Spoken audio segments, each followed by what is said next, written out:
The U.S. is tracking a big drop in tourism from around the world. Take a look at this. Travel from Canada and Mexico was down double digits in March. We're also seeing fewer visitors from Western Europe, Central and South Asia, South America, I should say. Here in New York, tourism is also being hit big time, once again driven by negative sentiment toward the USA. Stunning images of near-empty passenger planes are popping up on social media. These international flights have many tourists flying to the USA practically alone. Shauna Massengill flew from London to Chicago. Look, barely anyone on board. There was nobody there. There was nobody in my row. It was really shocking. I've never been on a flight like that. Something strange is happening in 2025. For decades, the United States stood tall as the dream destination, the land of skyscrapers, movie stars, and bucket list vacations. But this year, that dream is cracking. Global tourism is changing fast, and for the first time in a generation, the U.S. isn't on the winning side. In the past, travelers came not just for the views, but for what America represented: freedom, innovation, opportunity. But now concerned people are second-going. They're skipping the Statue of Liberty, avoiding Times Square, choosing other destinations, not because of distance or price, but because something deeper is shifting in country after country. We're seeing the same pattern: hesitation, not loud, not dramatic, but steady and growing. Business travel is stalling.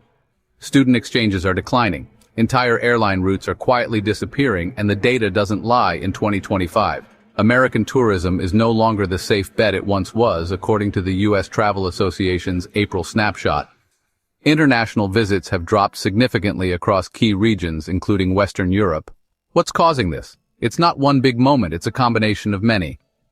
Let's talk about trust across Europe and Asia. Travelers report rising concerns about U.S. immigration, long border waits, aggressive questioning, even racial profiling. National headlines are filled with stories of detentions and visa denials, even for professionals and students.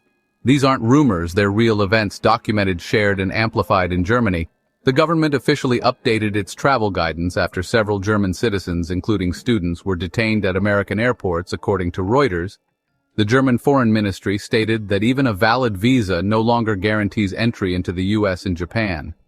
NHK, the national broadcaster, covered multiple incidents of engineers and tourists being held for hours by U.S. customs officers, fueling frustration among businesses and universities. And in Australia, SmartRail, the government's travel advisory service, issued multiple warnings about inconsistent airport security and increased scrutiny at U.S. borders.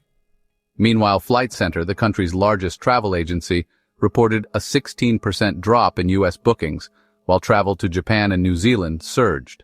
On social media, Australians share stories of invasive phone checks, long delays, and general unease. I was questioned by one of the officers, and then shortly after, my mother and I were taken into a room. We were held there for quite some time before my mum was released, and then I was unfortunately remaining behind for further interrogation, and then that was about a 4 to 5 hour ordeal before I was taken to the federal detention center.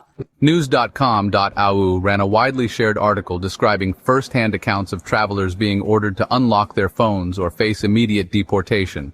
This isn't just about tourism anymore, it's about identity, values, reputation. For many international travelers, America once symbolized optimism. Now it often represents uncertainty, and let's not ignore the political elephant in the room. Serious tariffs, trade tensions, diplomatic friction. These don't just impact policy. They ripple down to everyday travelers. Flights get cut, insurance premiums rise, confidence in the travel experience falters. And the response has been swift. In Canada, the country's closest neighbor Forbes reported that in April alone, air travel to the U.S. from Canada dropped nearly 20%, while land border crossings fell over 35%. Canadian media and forums are filled with discussions urging travelers to skip the States and spend their money elsewhere. Global news highlighted a growing trend: Canadians canceling Florida vacations and buying properties in Portugal or Mexico. Instead, realistic airlines are responding too. Air Canada has reduced routes to U.S. cities and increased flights to Latin America and Europe.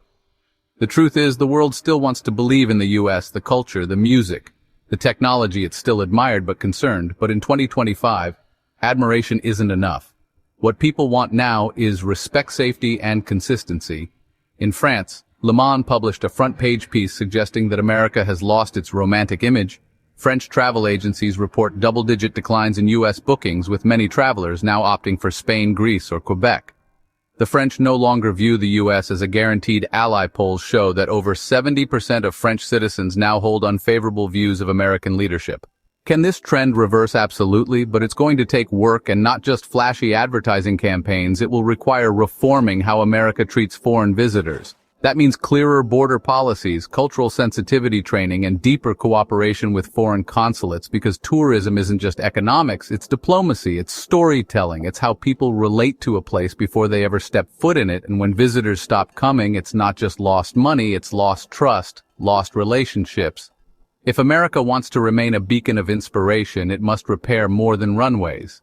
It must repair its image. Maybe that starts with empathy, with realizing that every traveler, every passport carries a story and deserves dignity. What do you think? Is the U.S. still the dream destination it once was, or are we witnessing a quiet unraveling of something much bigger? Drop your thoughts in the comments, and if you found this report insightful, hit like, subscribe, and share, because understanding the shift in global tourism isn't just about where we're going, it's about where we feel welcome in 2025. That welcome is starting to fade and rebuilding.